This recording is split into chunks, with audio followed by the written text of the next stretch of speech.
Unmuted.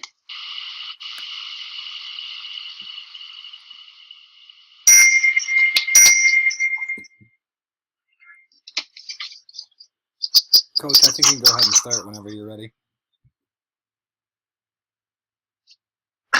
Muted. Are you guys ready to go?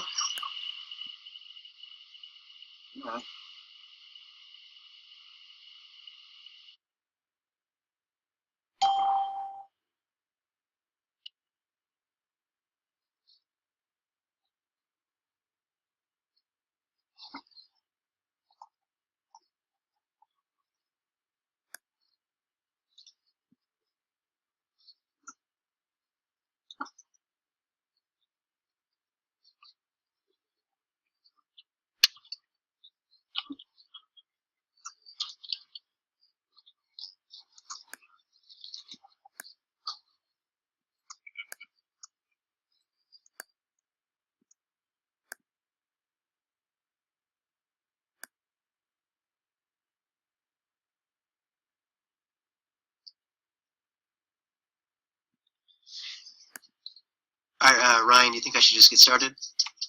Unmuted. Yeah, I think we're probably good. All right. Muted. So I'm Brett Dudley. I coach at Antioch High School, Northern California. It's about 45 minutes away from Oakland, California. Got really lucky, hit the jackpot. I've had some really talented kids the last couple of years. Most of you guys probably know our running back just enrolled at Alabama last week, Najee Harris. So, I mean, I'm not stupid. I know he's been the thing that's made our offense go the last 3 years. But I've just been super lucky to coach him. Great kid, great person. It's made it really fun to coach football the last 3 years. That said, I think we've done some decent things on offense. We've broken every single school offensive record possible in the last 3 years. Every rushing record, total offense for the season, total offense for a game. We actually, even though we're known for running the ball, we actually broke the school's passing record this season with a sophomore quarterback, just because as teams put 14 in the box, it opened up some things on the outside, so we threw for just under 2,400 yards this year and 20 touchdowns, which the 2,400 yards is a school record all time. So we've done some decent things on offense. Everything for us starts off a power and counter. So that's why I put this presentation together. This presentation I'm about to show is essentially, I've added on to it since this past season, but a similar presentation is what I show my guys every year in spring ball and leading up to spring ball when we do install stuff. Someone had asked in the questions on the Google Doc about install. This is one of the ways that I'll install is I'll do it through video and this presentation or a presentation like this for each of our plays with the O-line, tight ends, and fullbacks. And I think it really helps them sink things in terms of learning, both from a play perspective and a drill perspective. I don't have video of all of our drills that I'll use in here, but I have a decent amount of drill video in here, and I'll explain some other ones that we do regularly. Everything offensively kind of comes off of power and counter for us. So with that said, I'll get started. If you guys have a question at any point, don't hesitate, just ask me and I'll do my best to elaborate. I don't have every answer ever. This is kind of just the stuff that we've had some success with.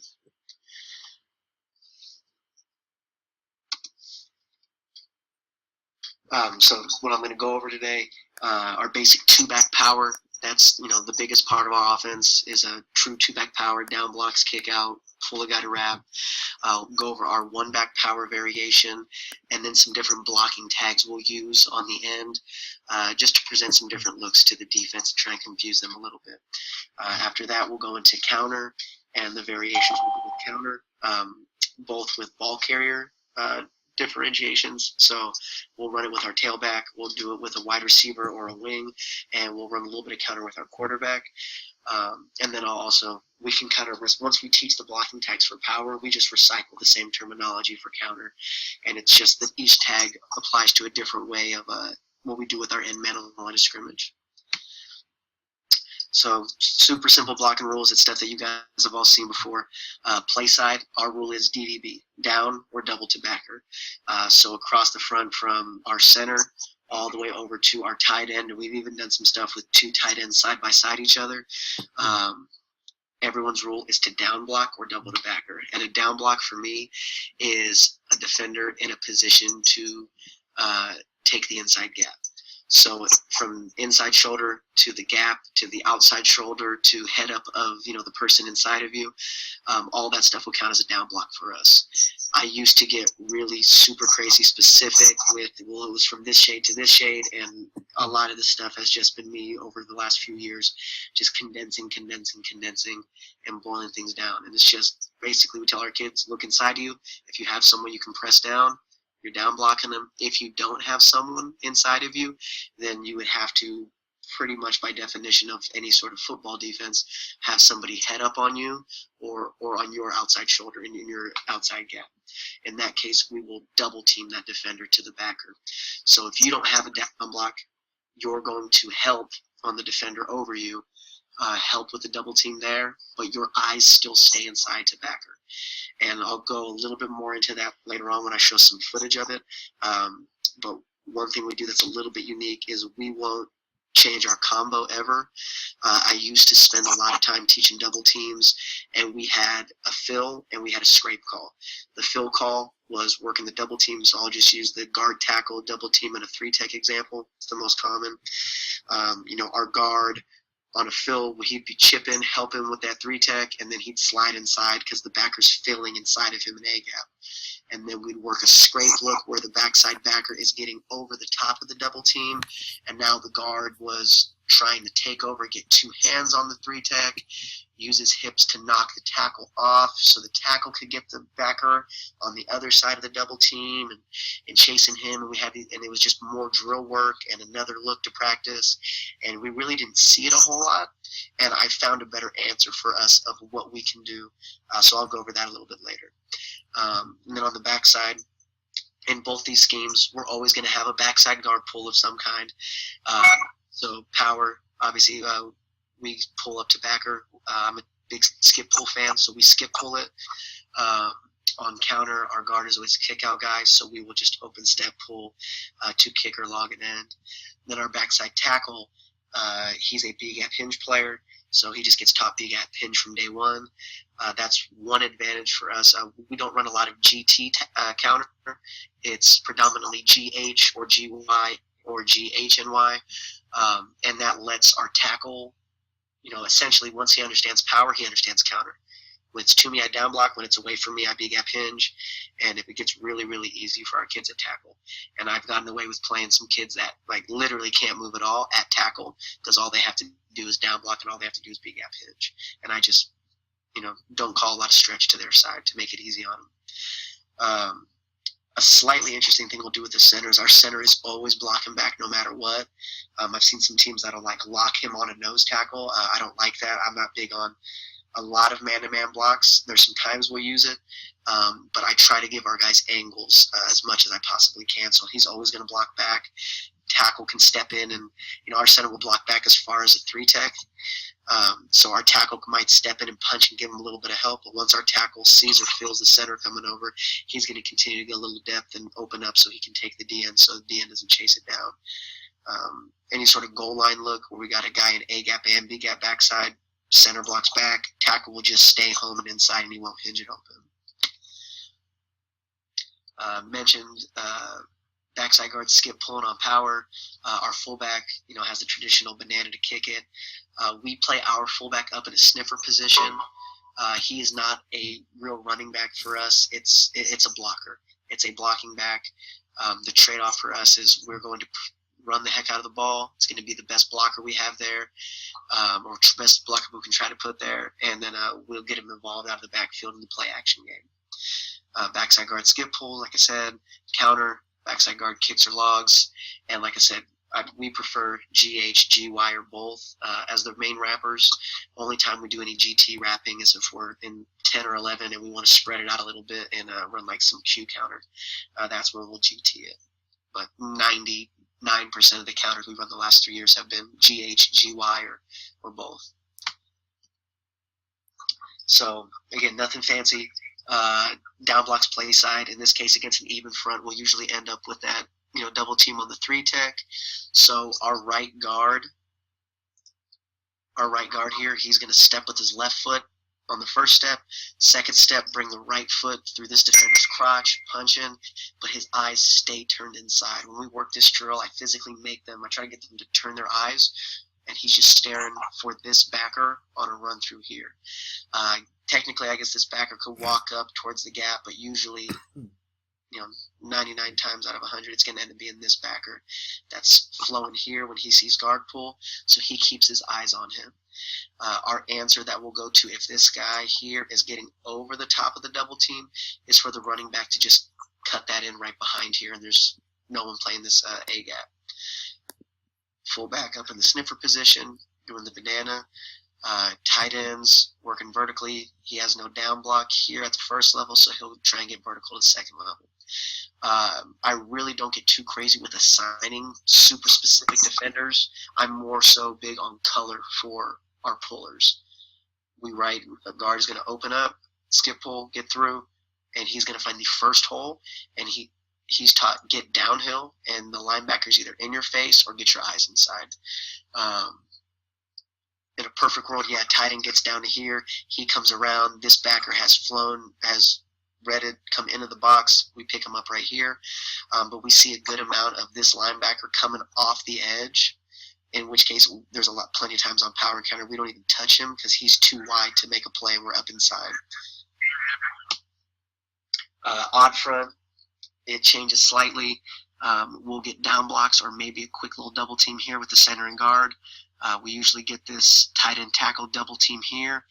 Now the tackle's the inside guy. So since he doesn't have a down block in this case, he'll step, again, left foot first, right foot through the crotch, eyes inside, and he'll be working towards this backer.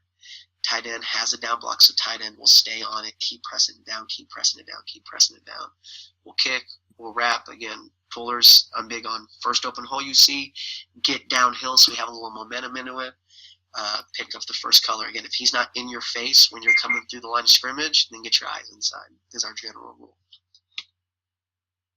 So going into some drills, we'll work down blocks pretty much every day that we're working power and counter. We'll work our double teams. We do a pull circuit, which I'll show you guys a little bit later.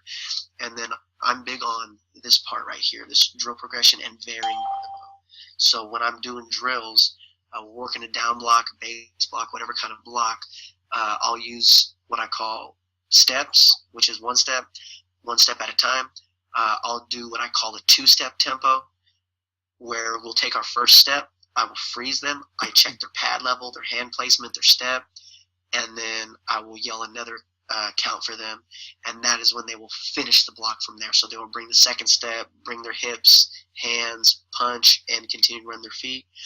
And then the new one that I added it was something we called 3-step, where they'll go first step off the ball, reset and stance, first 2 steps off the ball, reset, and then they'll put it all together into one live rep. I'm big on varying the looks on pulls. So the videos I have here for you guys, very, very simple pull drills. But I will, as the kids get better, I will progress and I will add some different things to it. So I can put multiple backers in the drill for them to work up to when we're pulling multiple guys on counter. I can change the implement that we are kicking out, let's say. So let's say we're running our counter pulls drill. I can have a player there to get a kick or a squeeze read. I've done it with a big pop-up heavy bag there. I've done it with when I knew a team was going to go pretty low on us. I've taken like the special teams mats that you jump out on to practice, blocking a kick. I've laid those there where the defensive end would be, so our kids have to go really low to get their shoulder pads on that and then drive it out. So again, I can change the looks that we're getting. If you don't want to get crazy with equipment, it's as simple as putting a defensive end there and teaching them a number system, and you stand in their control in the drill, giving them a 1, a 2, or a 3. And 1 means upfield, 2 means squeeze, 3 means do whatever the heck you want, or slow play it or something like that. So again, you can tweak the drill so your kids are constantly having to see things and read and react to it. So very, very basic down block drills. This would be like power right, and all these guys play right guard, right tackle, tight end on the right, doesn't matter. But we're all down blocking to our left. So simplest thing is just going step by step. You'll see the kid in the middle does things the best. This kid has been my left guard the last couple years. That's why he's in the left-handed stance, and the other guys are in right. He's just used to that left side stance, but zero football ability whatsoever, but a super smart kid and got the most out of any 185-pound offensive lineman I've ever seen. Should not have been able to block anyone that we played against, and he turned himself into a second-team All-League kid. So you'll see first step. They all supposed to freeze there. Loads the hands. This kid's trying to do it, but he's not quite as bent as I like. Nice and flat. Here in a second. Second step. And then they go from there, as I call drive it. So I'm just going to go over the cadence that I'm calling on these. First thing that I say is I always start drills on the cadence. I never start a drill on the whistle. It's something I picked up years ago from an old coach, and it just really stuck with me, in terms of ingraining the habit into them to stop on the whistle, not start on the whistle. So again, every drill we do starts on our cadence. So I'd be like down, ready to go hit, and they'd freeze right there. Now, I'm big on anytime I'm bringing our second step and I'm calling it, whether it be in step-by-step or when we do our two-step drill that I'll show you next, I scream stomp. And the reason I scream stomp is found that when they're bringing that second step, if they stomp it into the ground and really try to make as much noise as they can with it, it really helps overemphasize bringing their hips and hands through. It's kind of helped us be a little more physical on that second step. So I always yell stomp as their cue. So I'd be yelling stomp, they'd bring it. And then from there, I'd be yelling drive it again. The kid on the right's a little high. He was my kind of more muscular kid. He liked to be a little higher and punch guys. These two are a lot better being low, especially this middle kid here. And then I'd call drive it, and they drive their feet down. Wide feet, heavy on the insteps. Then the next thing, just another way of teaching, is what we call our two-step drill. So in two-step drill, it's down, ready to go hit. Now it's stomp, and they finish the drill through. So there's no more me calling drive it. It is the second step, stomping their feet, bringing their hands and hips, and finishing the block. Again, the middle kid's pretty good, what I want. Kid on the right, a little more vertical lift, but he's a little higher than I want. And then the last progression, or in terms of last tempo I'll use, I should say, is what we call three-step. So in three-step, I'll just let it play out so you can see. One step, reset. Two steps, reset it, and then we put it all together.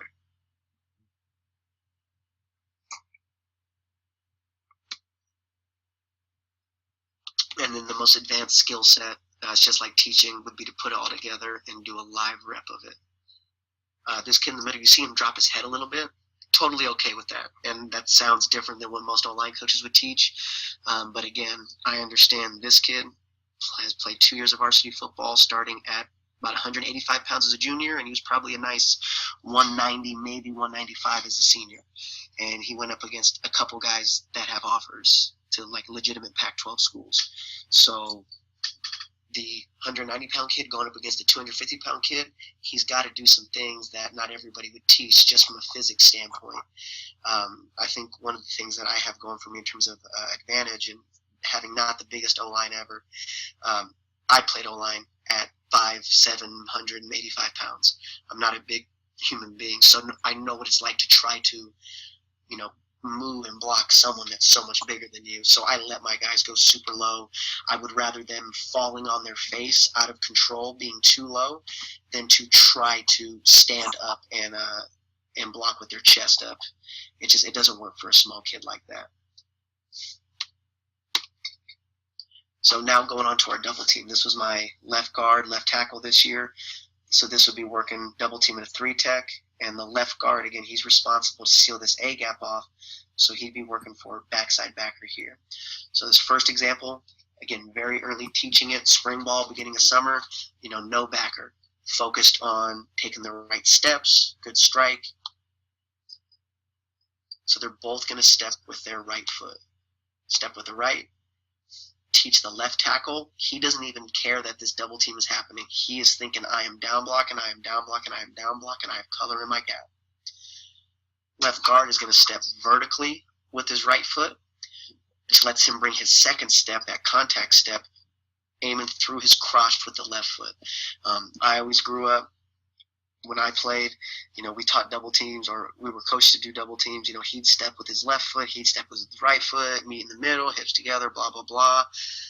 Started to teach it that way when I was young, and then I was the Stanford O-line coach years ago at a clinic, and he was explaining, you get guys actually opposing each other that way, because that second step, they're going opposite of each other. So that's why we go, in this case for the left guard, it's going to be a quick step with the right vertically, so that left step on contact can go through this defender.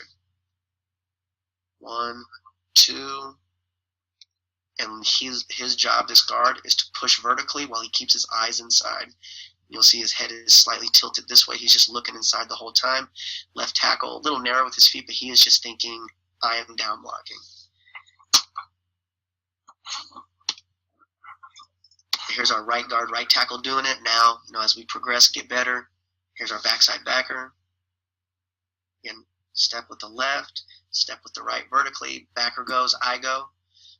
That's just my general coaching point for my guards or my tackles, whoever's working inside to the backer. When he goes, I go. When he goes, I go. When he goes, I go. Boom. And he doesn't do a great job of this, but what I teach them is when it's time to get off, he'd be pushing off of his right foot and his right arm out flat this way to close the gap off towards this backer. And the way that I kind of put in perspective for the kids is it's the same as if you've ever been in a pool and you've raced across the pool with your friend. Okay, first one on the other side, and you're holding onto the pool wall. Everybody that I've ever seen do that, grabs on with their near hand, pushes off with their near hand and foot off the pool wall. So I call it pushing off the pool wall, with him pushing off with his right hand and right foot, pushing off the pool wall to get himself out here, similar to starting a race in the swimming pool, to help close that gap off. Pretty much our plays where we haven't been successful, we've had issues with either a run through or just penetration. When we tell my kids, when we make down blocks, when we seal gaps off, we're pretty successful running the ball. Same drill, left side guys. Again, it's a right left for my guard. Tackle's thinking down block. He has his eyes inside here to backer the whole way. 1, 2, inside to backer. He goes, I go. Now, separate. So that's all of our front side blocks. Generally, I separate my run scheme out by day. So we have a gap day. So it's a heavy power and counter day. And we'll go down blocks first. We'll go these double team drills first. And then after that, we'll go into our pull circuit. So I've separated out different pull drills just so you can see them. And then, like I said, a little bit later, I'll explain the whole circuit that we do. But this is our center and left guard, just so you can see the steps. Left guard skip pulling to his right. His first step is going to go back behind him with his left, open with the right, and then he might need a shuffle here, just depending on where the hole is. If he's just running into a bunch of people's butts, he's going to take one more shuffle step, but first open hole he sees, he's getting downhill. And you'll see not a ton of breakdown. I'm more big on just get into that guy. I'd rather attack and make that guy jump to one side or the other, because then our running back can cut off that, than for you to go in here and break your feet down a ton and be soft with the block and just have that guy run right through you.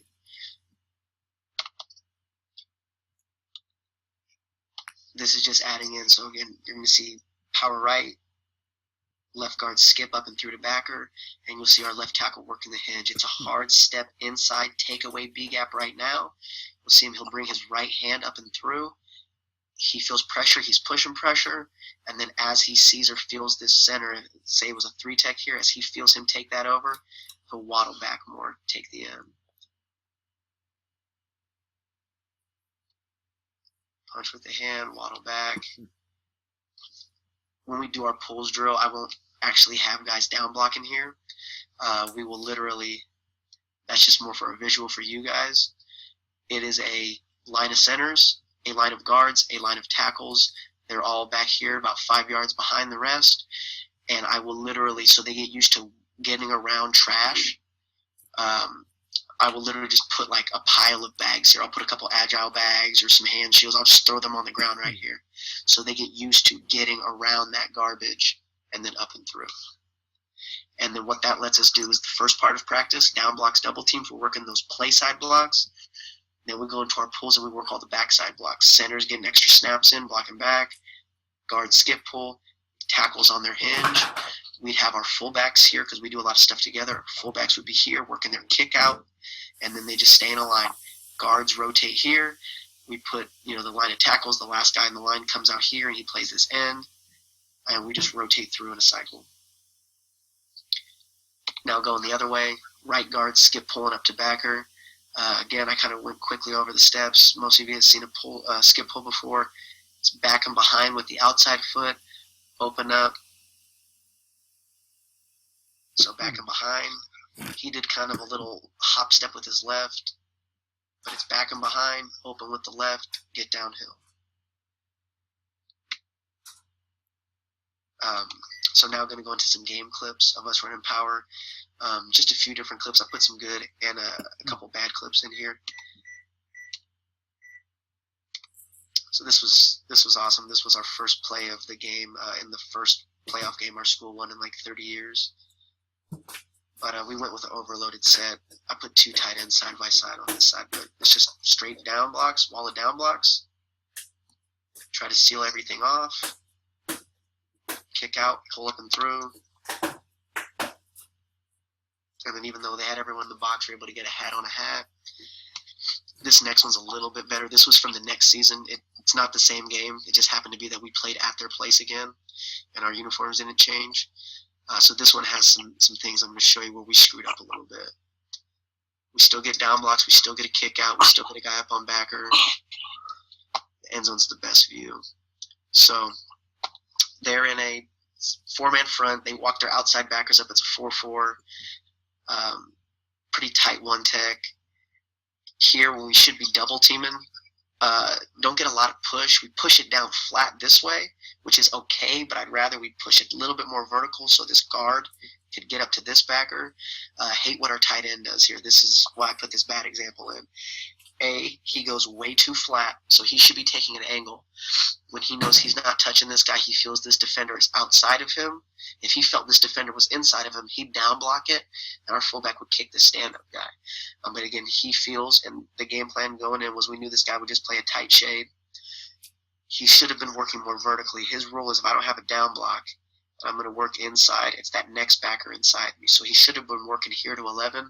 He goes too flat and then kind of just stands there. He knows he screws up and he just stands there instead of going to get the next guy. I try to coach guys up to, if you miss a linebacker, there's like a saying, like a bus, there's always another one coming.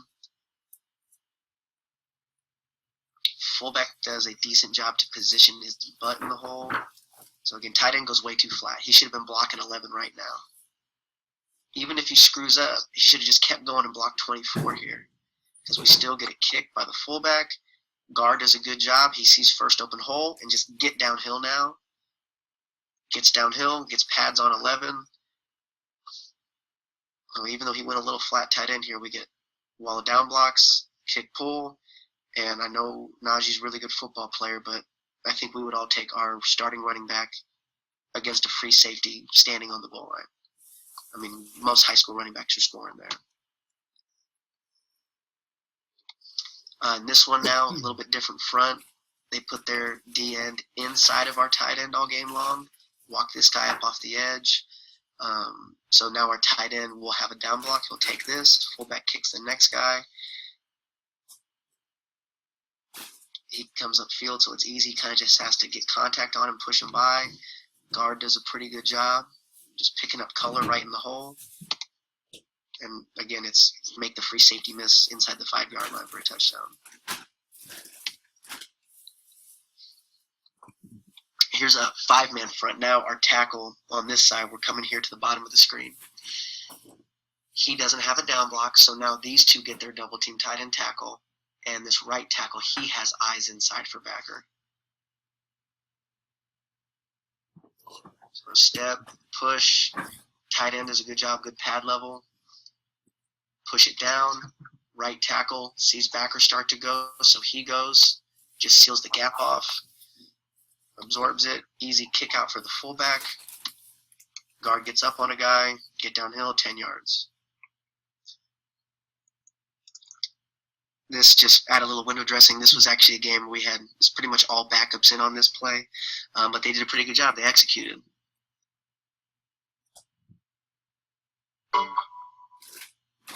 Wall it down blocks.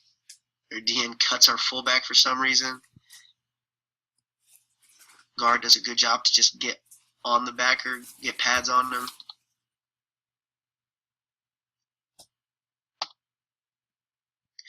So this is a little bit different look now in this one.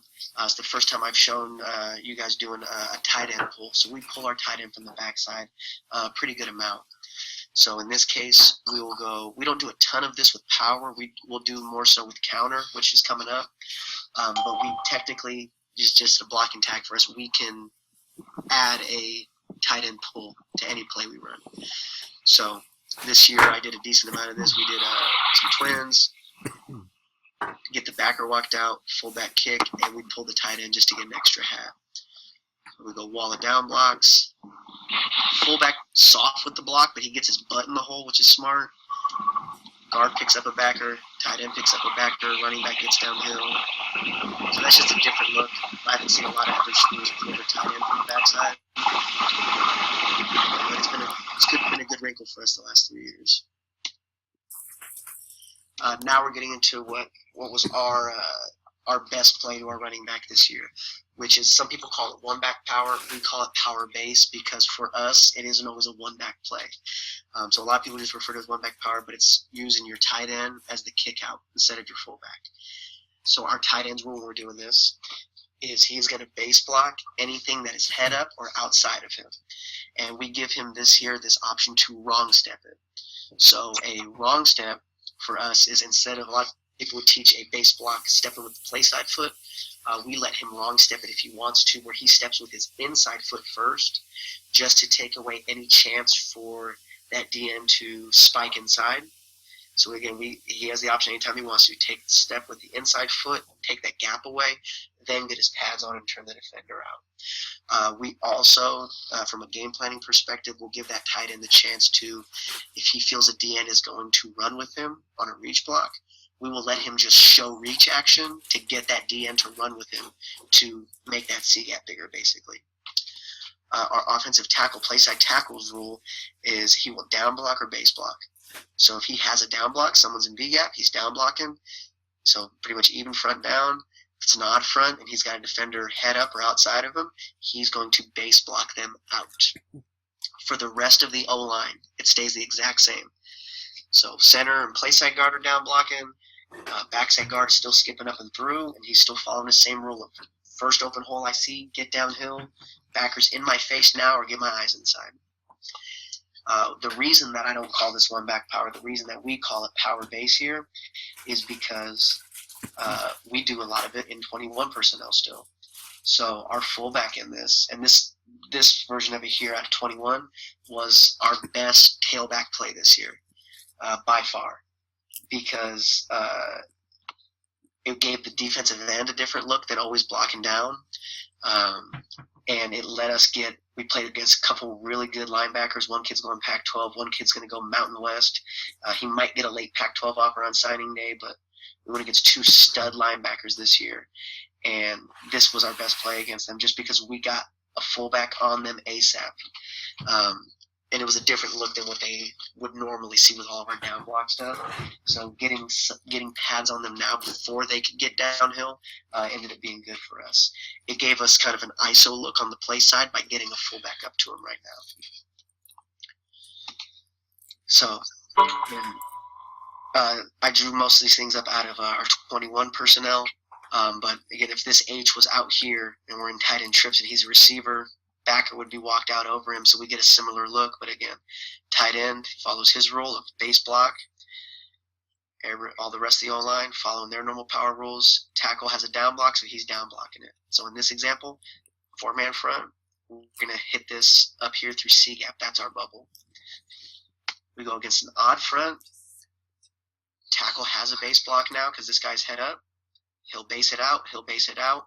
Fullback will go through B gap in this example now, and we're thinking it's going to be more of a B gap run for us against an odd front.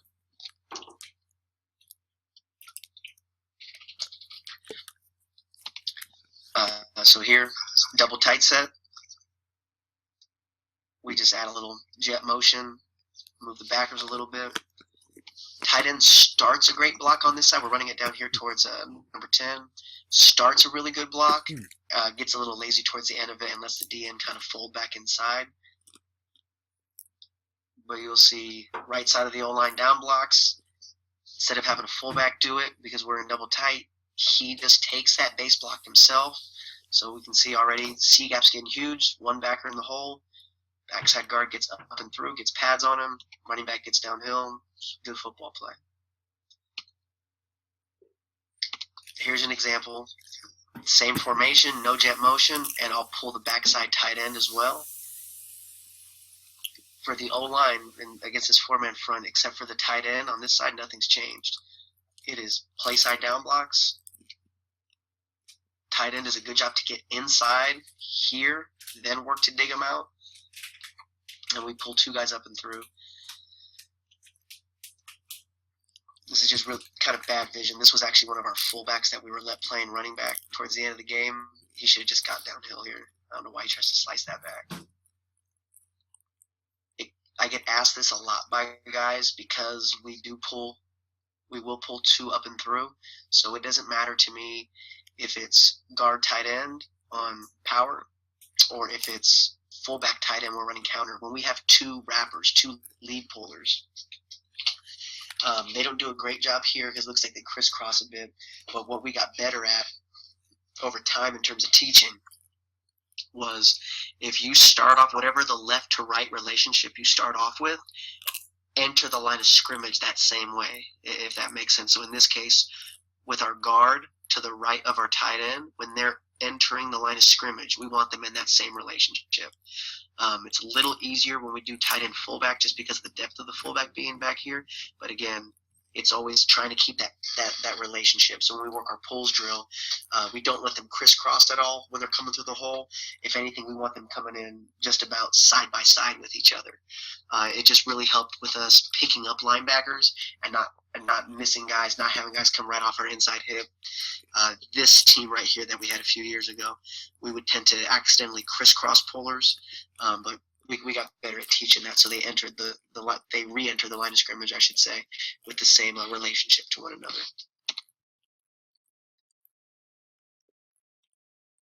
I just want to highlight again this tight end right here. What a good job he does to get inside that tight end. I'm sorry, inside that DN first, then work to dig it out. He completely takes away any chance for that DN to get inside of him. All right, here's first example of working this base look with 21 personnel with the fullback. So this was an odd front, so you'll see tight end work out, tackle just based on here, and it got our fullback up on this backer now. And you'll see that it really startles this backer. This was in this game the first time we ran it at this kid right here who was built like a bodybuilder. And you can see he's not ready for it. He's used to the same down block looks, get over the top of the down blocks, get over the top of the double teams, but totally different look for him.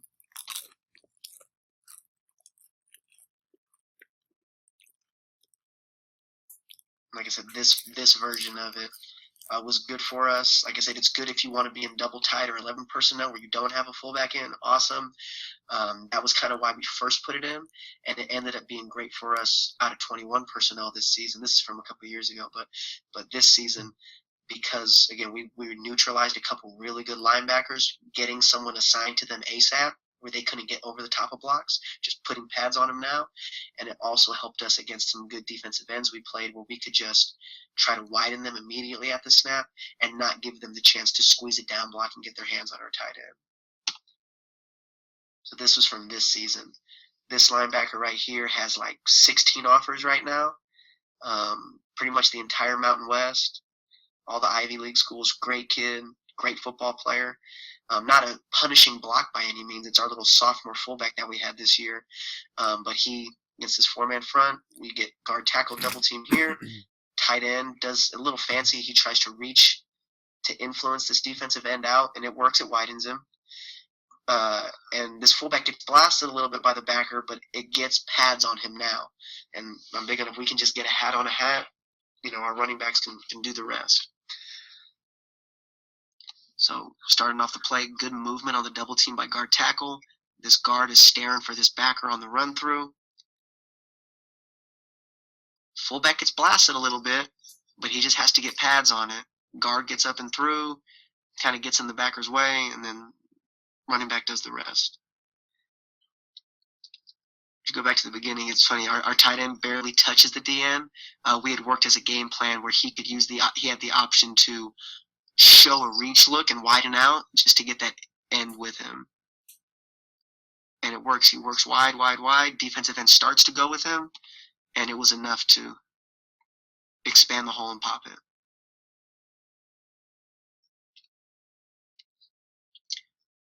I like to show some bad clips. This one, same sophomore fullback right here. I don't know what he was thinking. We always worked on this base version of it, going up and through his rules. It's B gap or C gap, whichever gap is open, B or C.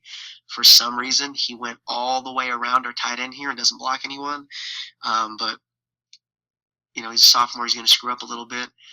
Really great double team by our guard and tackle here, and just pushing vertically. Backside guard pulls through, gets the backer in the hole. Our running back kind of just runs straight. Tight end does a great job to get his ass in the hole.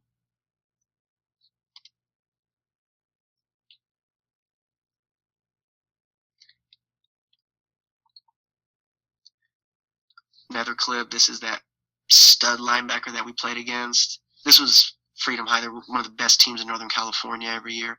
They had their best team in school history this year. They went undefeated, lost to De La Salle. And good base block by our tight end. We didn't have a super physical tight end, so middle of the year, I took our nose tackle, this kid right here, and I put a 45 on him and said, go play tight end. So he just learned down block and learned base block, and he was good to go. But again, it gets pads on that kid now. We got our fullback up on that stud backer before he could get going downhill. Backside guard does a good job. Fine color. Running back can get downhill, pick up a first down. It's funny. I know one of you guys wanted to talk about RPOs, or somebody had mentioned it on Coach Huey. We always have an RPO attached to every run play. So I borrowed some stuff from Coach Vin. He has some great stuff with running single receiver by himself away from the runs, running just a quick game route. So we'll do some hitches and some slants. And then when we're in 2 or 3 receivers, running a screen. So we had called on this. It was going to be power left with a bubble here to the right. I don't know why our quarterback didn't throw this. This is as open of an RPO as you could ever get, with just a corner and this safety a mile away. But I'm 100% positive as soon as this play ended, I called the exact same play again, because I've been known to, if a run works, keep calling it. And so when we got 10 on this, or whatever we got on it, I just, on the ball, same play again. Quarterback threw the next one, and receiver caught it, got down the 1 yard line, pushed out at the 1. So he saw it the second time because they gave us the exact same look. I know somebody had asked about RPOs. All right, so now I talked about the double team. And we see a lot of four-man front, so a lot of guard tackle double. But I talked about how I used to teach the fill look on the double and the scrape look, and I got tired of teaching that inside guy on the double team to, backer's over the top, I got to get 2 hands on, take over the block, and knock the tackle off so he can get up to the backer, and stop doing all that. It's not a look that we see a lot, and it became more time working it than actually needing it. And I just didn't like it because it was so different. I wanted to be more consistent for my guys. So what we started doing is just this idea here. Guard tackle will double team the 3 tech. Guard has his eyes here on this backside backer. He stays on this 3-tech no matter what. He stays on it. He's worried about this backer coming inside. He's not going to ever let that tackle. He's not going to try and knock the tackle off. Tackle is staying on the 3-tech down blocking. And we work with our running backs. And this backer is getting over the top of the double team. They don't have an A-gap defender. So we can just immediately cut that up through the A-gap because he's run himself over the double team out of the play. So this became our answer. It's easier for me to tell the running back something to look out for than it is to work this whole completely different look for our offensive line. You'll see this little just jet motion added in. So guard, tackle, push, and double team. And what I love is you can see this guard. I'm not sure if I mentioned it before. When we double, it's 3 hands. A lot of guys teach 4 hands, 4 eyes, blah, blah, blah. I'm 3 hands. The guy that is getting off to backer is not allowed to get his left hand involved. I don't want his left hand involved because then it turns their eyes and they can't see this backer. Because if 26 shot that gap right there, he's got to be able to have it, my right guard. So he is just staring at 26 now. Keep working vertical. As 26 has worked that way, our tackle stays on. We don't combo it off. He just turns with it. Running back is seeing 26 get over the top. Huge cutback lane here through A-gap.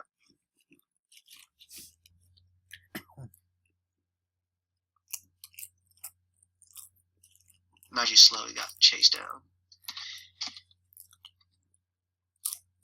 Again, backers over the top. That's fine. Let him get over the top. Keep working. Keep staying on your guy. Push it.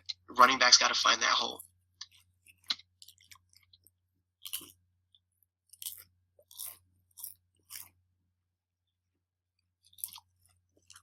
There's another one. Sorry, our film people suck. Starts a little late.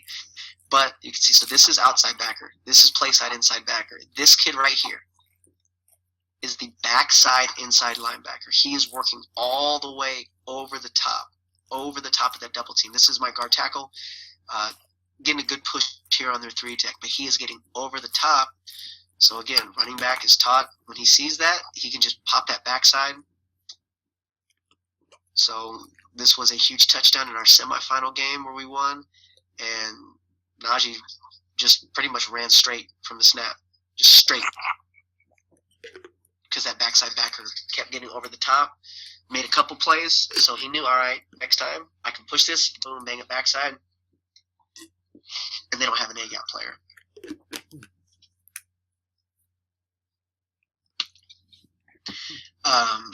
So if there's no questions from this point, I'll go into some of our tags.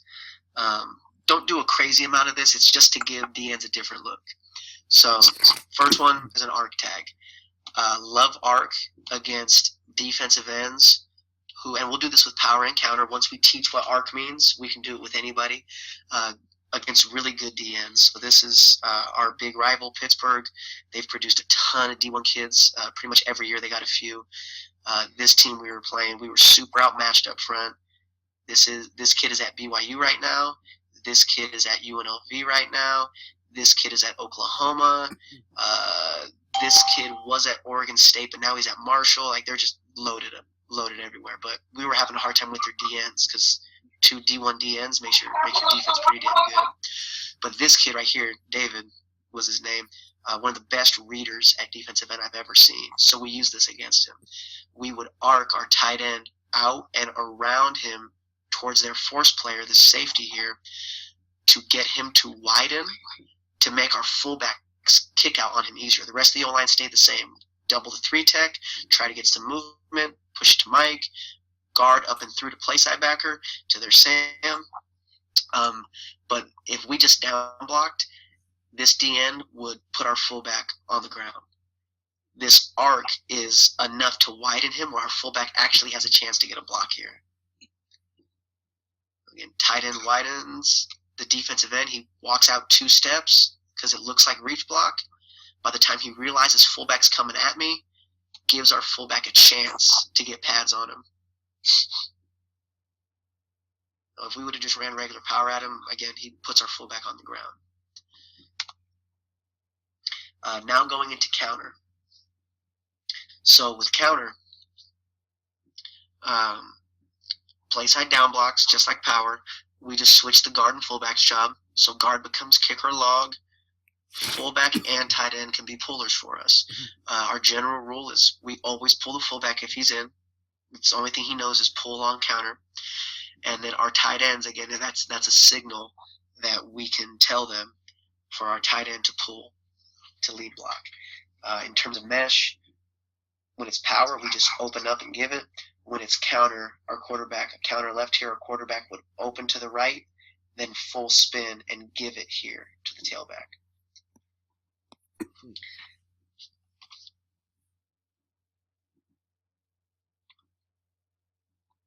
So, working pull drills. When we work our pulls, I love to use, we have 3 different colors here. We have green field, gold end zones, black behind the end zones. So I love to work our pulls on lines. I don't care if it's this back line, I don't care if it's this goal line, because now when I want my guard to take a good upfield angle, I can make sure he's finishing in the goal. So I'll tell him, you're starting in the black, you better finish the drill in the goal. So as he works to kick out, he has to get up into the line so he's finishing in the gold. So this is all basic stuff I'm sure you guys do if you're running power and counter. This is just showing the blocks. Again, I don't set up my pulls drill this way. I'm going to explain that again in a minute. But we'll work on kicks. We'll work on logs, defensive end squeezing. And the big thing that I think we've gotten better at, a few years ago working logs, we would try to just kind of get our hips out and around him and spin the hips this way. Got called for a few holding penalties. What I've started doing the last couple seasons is on the log, I don't care about getting their butt to the sideline. I tell them get downhill. This guy, as he's squeezing and or wrong arming, his momentum going this way to try and not get kicked out, that's going to let you get him sealed. So the focus for my guy is getting his butt downhill going towards the end zone, and this kid basically blocks himself. So we see it, get pads on, and try and get the butt downhill. We'll work our pulls for this with the fullback, so the fullbacks get used to reading what look we're seeing here. So we'll go end, backer, fullback, and I don't have fullback and tight end here just because this was the day I filmed this. I only had one hybrid kid show up. But we'll do this with fullbacks here in a line and tight ends here, so they're both pulling. And this is where we will work that left to right relationship of one another and entering the hole together. Here, guard kick, fullback up and through. This is the same kid, just aligned at tight end now. Tight end, obviously he has to get some depth to get there. So the block's the same. Fullback's a tiny bit easier because he is already deep off the ball. Tight end, he's got to come back just a little bit, and we have them try to lean. It's like taking the turn in a 200-meter, or if you got a kid that ever played baseball, like our starting tight end this year was a baseball player his whole life. So I kind of described this turn to him as leaning like he was, rounding first base on a double.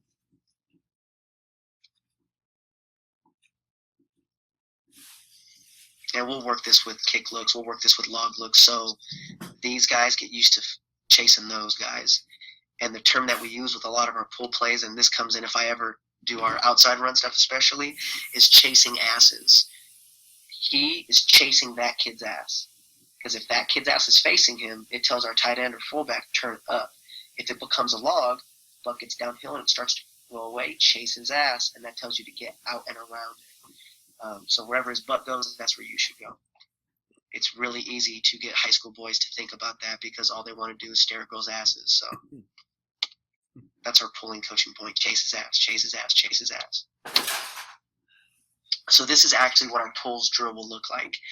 This is just all 4 versions of it. We'll work both of these. We get a ton of reps for every kid, and I usually do a 10-minute pulls drill every either Monday or every Tuesday. So all we do is work for the offensive line, the backside blocks. For the tight ends and fullbacks, our hybrid guys, we let them work whatever their block is. So in this case, this is power left, this is power right. We will align center, all the centers in one line, all the guards in one line, all the tackles in one line. So they get cross-trained a little bit. They'll start in one spot. I don't flip flop the O-line, but they have to understand and be able to work the drill for both ways, just in case someone ever goes down. So they're working their backside stuff. So if we go power first, center snap and down blocking, my tackles, you go from offense to defense to the back of the line. Same thing with my guards as they work their skip pull, chasing fullback's ass, fullback kicks, they're up and through, first hole. They block the backer, they become the backer joins the back of the line. Fullbacks, all in a line, they're the defensive ends here. They're just working kick or log, kick or log, kick or log. They go from fullback to end to back of the line. Our tight ends, I didn't put them on here. We can do different things. Sometimes we'll work them on the backside and have them up and through. Very often, probably the most often, is we'll put them here and have them work on ripping up and through. We'll have this DN try to get hands on and ripping up and through. So there'll be two backers here. The tight end will rip to the inside one. We'll kick, guard will pull here, and they just rotate from there. So we usually go power, everyone set up here, move the fullback over, and go counter. So the defense doesn't move. We just switch the fullback over so we can go counter this way, have the tight ends do their pull. And that's, again, another time we're working that relationship of each other. Anytime we have two wrappers, we want them to enter with the same left to right relationship that they started the play. After we do that, we spin the lines around. Now all the guys are lined up backside here. We'll go power right pulls. Boom, boom, boom, just in the line, rapid fire. Pull, become the defender, back of the line. Pull, become the defender, back of the line. Then we'll move the fullback and tight end over, and we'll go counter right over and over and over and over again. So we can get a good amount of reps of each kind of pull with different looks, because I can be telling our DNs to come upfield. I can tell them to squeeze. There's times I'll let them do whatever they want to do. If I don't want to put a human being there, I'm trying to take it a little easier on them. I can put a big pop-up bag there or a coach with the bag. You can do different things with the drill at each of these end spots and backer spots, but they're getting pulls over and over with the steps, with getting up and fitting up on backers, and with reading each other's blocks, especially on counter with the fullbacks and tight ends. Reading that guard's kick or log. You have to practice that, otherwise they have no idea what they're doing in the game. So now going into counter. Most of the first examples are all kick out looks. I don't know why my clip's dead. Jack, tell me.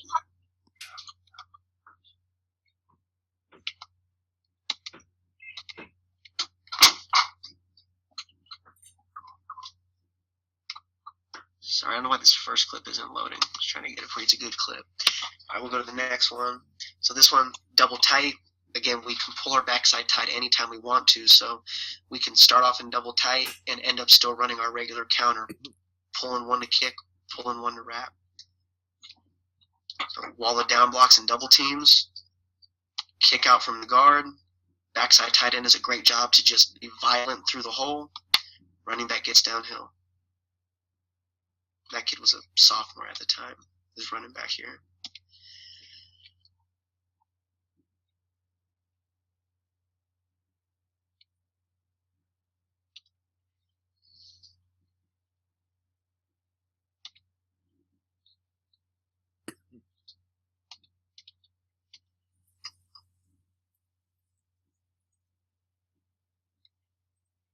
Now it's our fullback as the wrapper.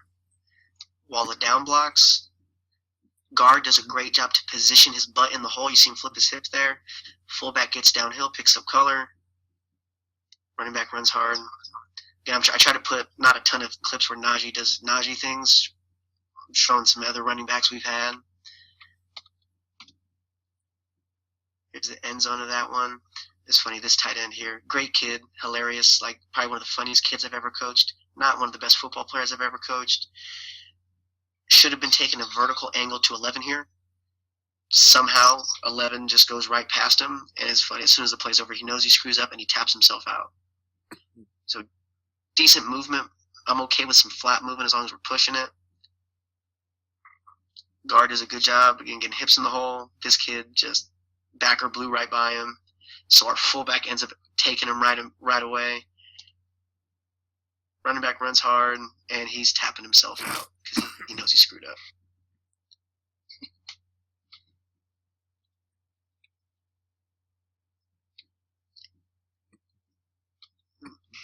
lot of this stuff, good wall of down blocks.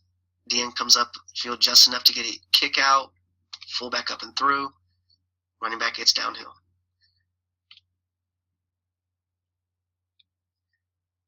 This one's from double tight. Clip starts a little bit late, but double tight end trips. Double tight end tray, I should say.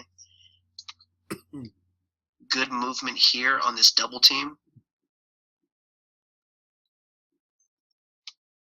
I loved this guard. This was 2 years ago. My right guard, super stubborn.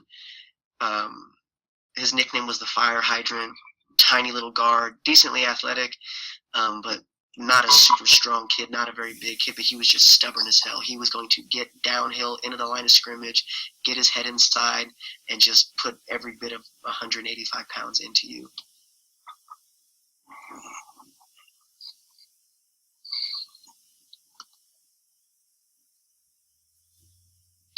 So here's some examples now where we're getting logs. Those are all kickouts, DN's a couple steps upfield, easy kicks. Now this team, a really well-coached team, we played them in the playoffs this year. A little bit different look. We started running this little more spread out look as the year went on, where we went with 3 wideouts. We actually played, this was one of our other tailbacks, but we played him as an H-back. Was a really physical blocker for us. See the defensive end squeezes. So my guard logs, gets downhill. H-back does a good job to get pads on it. And that's a log example. Now here's where we can start to play some games. So this is, again, once we teach what arc means, we can use that with any run play. So here's us working counter with an arc block. We do this from double tight. We actually offset the back this time instead of being in pistol, but this DN right here is currently at UNLV. Was an absolute stud against us. Pretty much said, I'm not going to let you run the ball my way this whole game. But he red blocks pretty well, so I knew we could screw with him a little bit. So in this case, I wanted to try to run counter at him, but he would, again, kill our guard if we ran regular counter at him. It's like 275 pounds. So we arc him.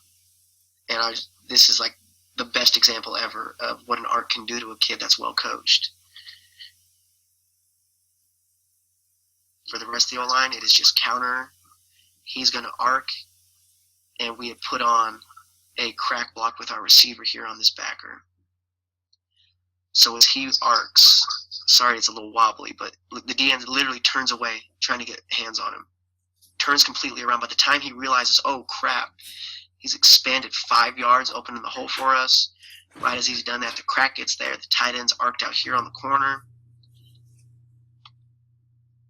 And it gave us a pretty good size hole, just using what he's taught against him.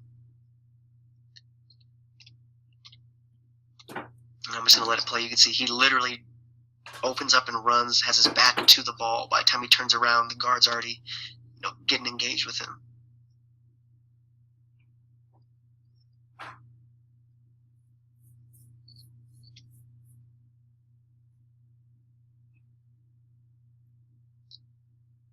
Here's another arc. We put it in a little better angle from the end zone. So we put this in to mess with this DN, arcing our tight end out here toward their outside backer that walked up.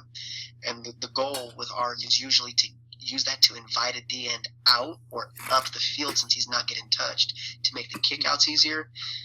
In this case, it happened to be where that kid squeezed down. So he saw the arc, squeezed it, guard wrapped, running back sees guard logged, running back sees the log and just immediately cuts it out.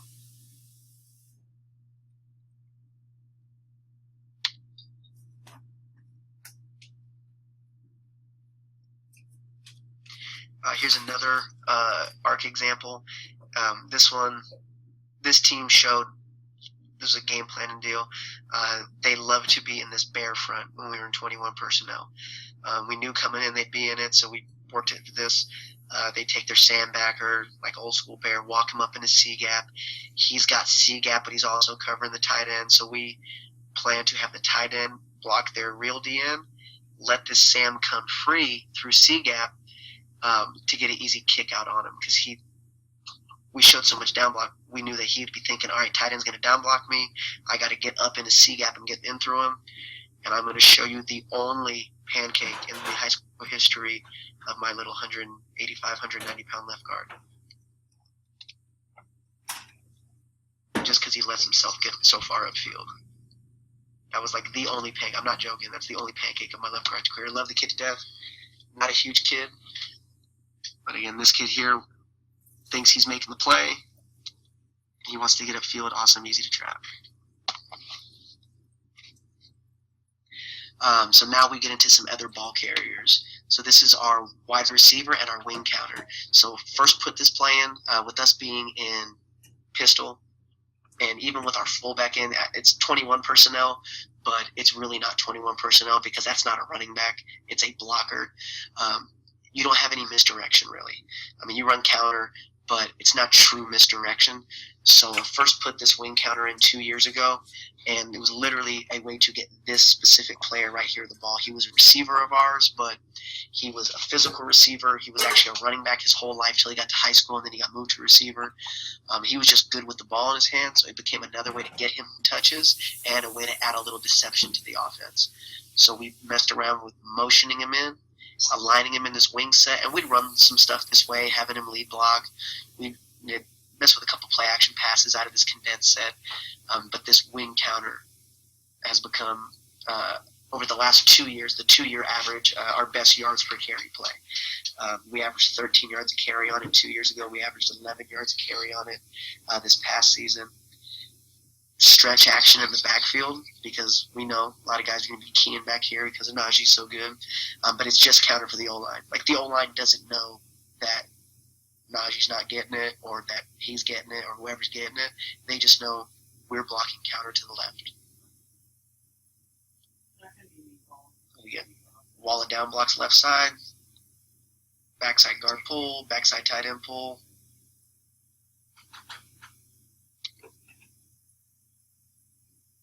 Because they don't align with a true edge player here and our tight end down blocks this, right guard really should have started getting downhill, start getting downhill, start getting downhill, start getting downhill, start getting downhill. So that kid right there doesn't have a chance to get inside of him, but the hole was so big. He was one of our fastest players. He can just take off and run. This also became another way for us to get some other running backs involved. Again, we've had a stable of running backs. There's been some really good players kind of sitting behind Najee waiting their turn. So it's been other ways to get them involved in the offense. Show and stretch, inside handoff, it's just counter for the O-line. Again, the O-line has no clue of who's getting it. They just know they're blocking counter.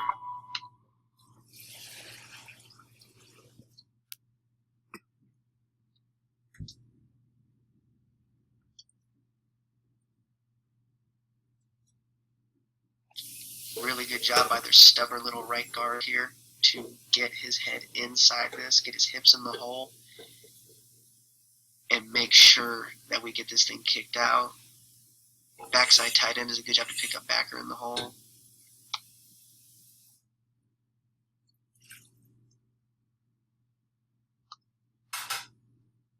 You guys can take a look at it. Just down blocks. What I love, not that the left tackle kills anyone here, he knows I work down block, keep finding work, keep finding work, keep finding work. So he works down, 43's over the top of him, that's okay, tight end takes it, and he just keeps working, keeps working, keeps working, keeps working, find someone else.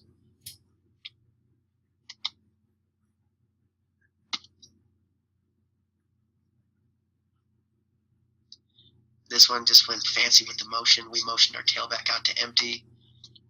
Same exact play. Down blocks, kick, wrap up and through.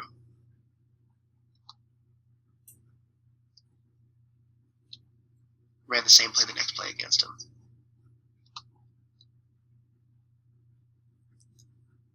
This one's from this year. Down blocks, pull, kick.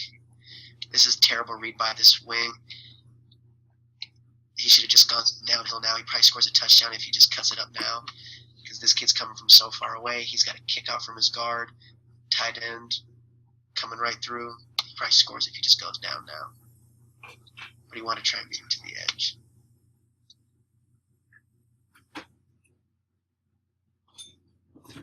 And so this has just been a huge play for us. Like I said, it's been good to add some deception, to get some other guys besides the tailback, get some other guys involved in the offense, get some touches. And it lets us just recycle our counter scheme from a number of formations. You guys have seen enough of that.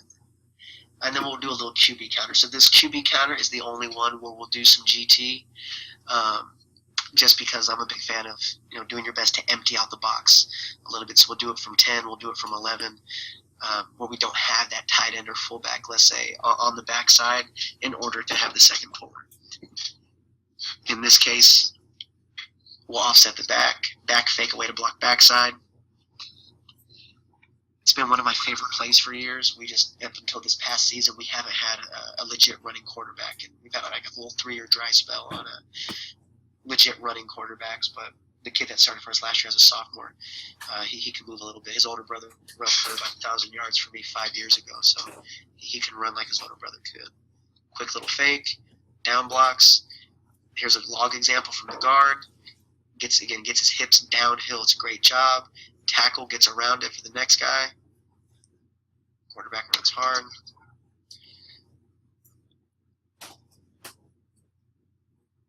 Kick, up and through, pick up. First down. Again, not a huge part of our offense, but if you have a quarterback that you want to get involved, it's definitely something easy you can do. Since counter's already in.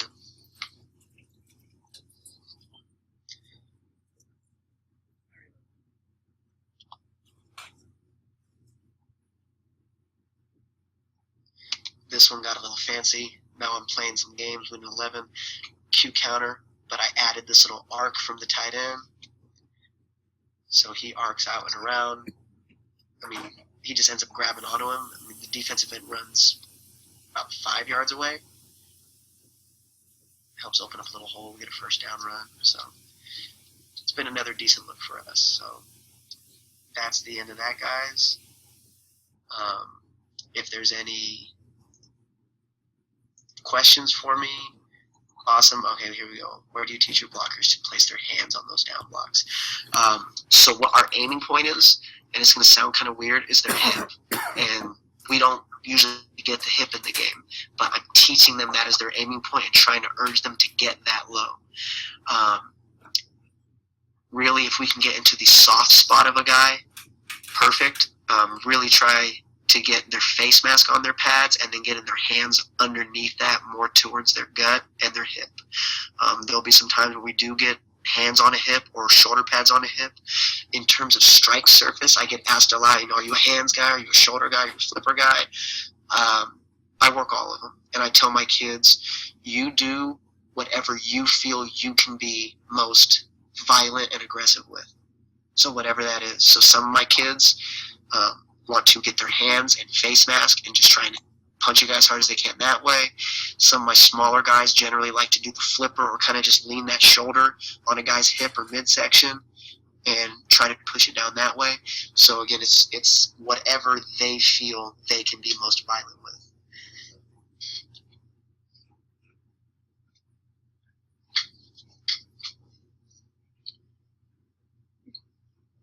How does that work when you're teaching that, Coach? So in the beginning, spring ball, we'll work a little bit of everything. We'll all have a day where we go all hands. I'll have a day where we go, okay, guys, we're going to do this flipper this way. I'll have a day where we go, you're just going to lean that shoulder pad right on top of that hip and go. And I just, as they play with it, kids get a little sense for which one they feel the most comfortable with. And it's just trying to work for them to be more aggressive and violent. I found, our running back's a big kid. I get that. He's bigger than a lot of high school running backs.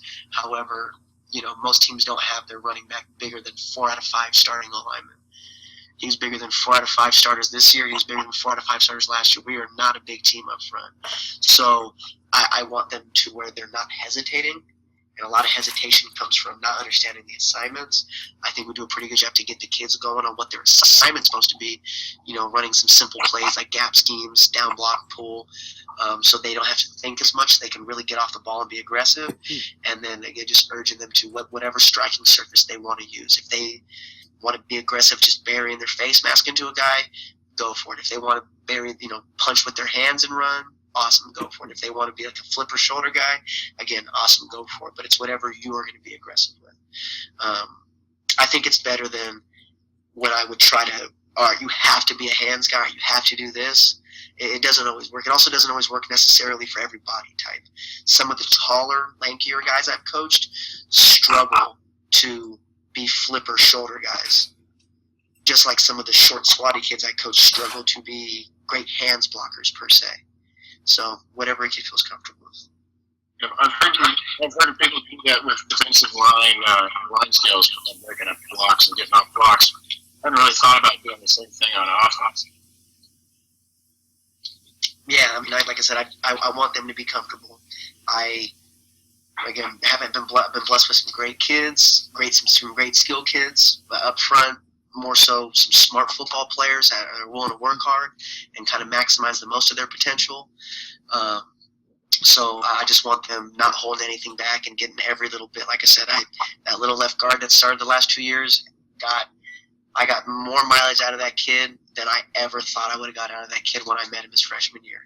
I never would have expected that kid to be a captain and be a second-team All-League kid and start for 2 years straight and successfully block players significantly faster and stronger than him, just because he was going to be stubborn and get on guys and not, back down. So Well, that's good stuff. yeah.